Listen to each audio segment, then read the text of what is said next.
Good morning friends. स्वागत आहे तुमचं आजच्या प्री मार्केट रिपोर्टमध्ये. तर मग चला जाणून घेऊयात की आज मार्केटमध्ये काय होऊ शकतं ते. सगळ्यात सुरुवातीला पाहूयात की काल US मार्केटमध्ये काय झालं. मी तुम्हाला कालच सांगितलं होतं की US मार्केटमध्ये काही इकॉनॉमिक डेटा येणार आहे. तर तो काल रात्री आला आणि तिथे मार्केट एकदम हायर मूव्ह झालं, एकदम वरच्या बाजूला ग्रीनमध्ये क्लोज झालेलं आहे, ऑल टाईम हायला.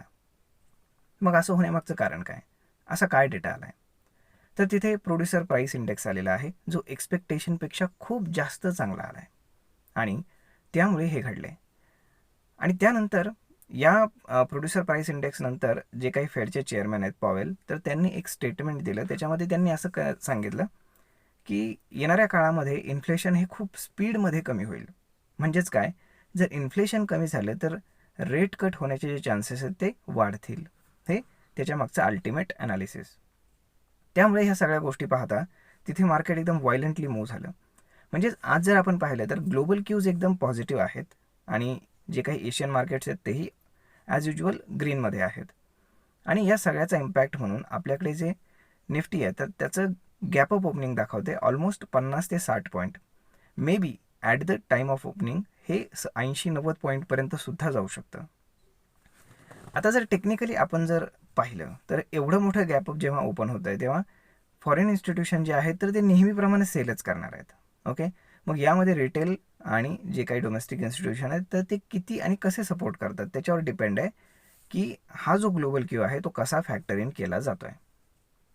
गेले 2 दिवस मार्केट सतत ग्रीनमध्ये क्लोज होते आणि जर आपण एकदम बॉटमपासून मार्केट कितीवर आले ते जर पाहिलं तर ऑलमोस्ट 50%चं रिट्रेसमेंट ऑलरेडी होत आलं आहे. म्हणजेच काय, आज जर मार्केट सतत थर्ड डेमध्ये जर ग्रीनमध्ये क्लोज झालं तर मार्केट पूर्णपणे बुलिश होईल, हे लक्षात घ्या. आता पाहूयात की आज नक्की काय होते ते.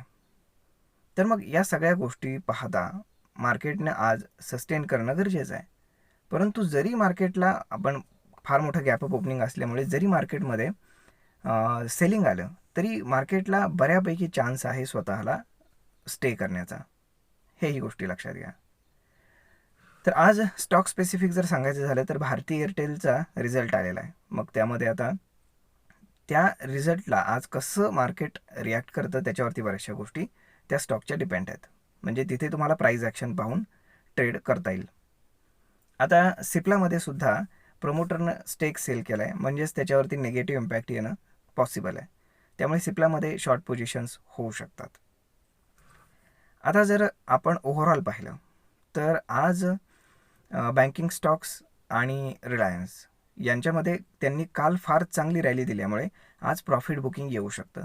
मग साहजिकच आहे, जर बँकिंगमध्ये जर प्रॉफिट बुकिंग आलं आणि रिलायन्ससारख्या स्टॉकमध्ये जर प्रॉफिट बुकिंग आलं तर मार्केटला सपोर्ट देण्यासाठी IT स्टॉक चालतील. कारण काल नॅसडॅक फार आपण काय म्हणतो की वरच्या लेवलला क्लोज झाला आहे. म्हणजेच तिथले जे काही IT स्टॉक्स आहेत तर त्यांनी फार चांगलं बुलिश मुवमेंट दाखवलं आहे. त्याचाच इम्पॅक्ट आपल्या IT स्टॉक्सवरती होण्याची फार मोठी शक्यता आहे. त्यामुळे IT स्टॉक्स आज फोकसमध्ये राहतील. इन्फोसिस असेल, TCS, त्यानंतर टेक महिंद्रा, बाकी जे काही स्टॉक्स आहेत ओरॅकल वगैरे, तर हे सगळे आज फोकसमध्ये राहू शकतात. म्हणजेच काय, जर आज बँकिंगमध्ये सुरुवातीपासूनच जर तुम्हाला बेरिशनेस पाहायला मिळाला तर IT स्टॉक्समध्ये तुम्हाला बुलिशनेस पाहायला मिळेल. तर मग अशा पद्धतीने आजचं राहू शकतं मार्केट. आणि जर आपण टेक्निकल लेवल्सला जर कन्सिडर केलं तर 22,500ला सगळ्यात जास्त कॉल रायटिंग झालेलं आहे आणि त्यानंतर 22,800 आणि 23,000. त्यामुळे सहजासहजी तर इलेक्शनचे रिझल्ट लागेपर्यंत 23,000 क्रॉस होणार नाही, परंतु ॲटलिस्ट 22,500च्या आसपास मार्केट थोडं थोडं खेळत राहील. एक दिवस वर एक दिवस खाली अशा पद्धतीने चालत राहील. त्यातच आज बँक निफ्टीची एक्सपायरी आहे. त्यामुळे आज बँकिंग स्टॉक्स जे आहेत तर त्याच्यामध्ये प्रॉफिट बुकिंग घेऊन ते स्टेबल होण्याची शक्यता आहे. म्हणजे फार व्हायलंट मूव्ह आपण त्याच्यामध्ये एक्सपेक्ट करणं थोडंसं चुकीचं राहील. मे बी ते आज साईडवेज राहू शकतात. तर मग मित्रांनो, अशा पद्धतीने राहू शकतं आजचं मार्केट. तर आज कशा पद्धतीने तुम्ही ट्रेड करू शकता, इन्व्हेस्टमेंट करू शकता, छोट्या मोठ्या अपॉर्च्युनिटीज शोधू शकता, हेच आपण जाणून घेण्याचा या व्हिडिओमध्ये प्रयत्न केला आहे. तर मित्रांनो, हा व्हिडिओ तुम्हाला कसा वाटला हे तुम्ही आम्हाला कमेंट करून नक्की सांगा. आणि जर आवडला असेल तर आपल्या जवळच्या मित्रमंडळींसोबत देखील हा व्हिडिओ तुम्ही शेअर करायला विसरू नका. धन्यवाद.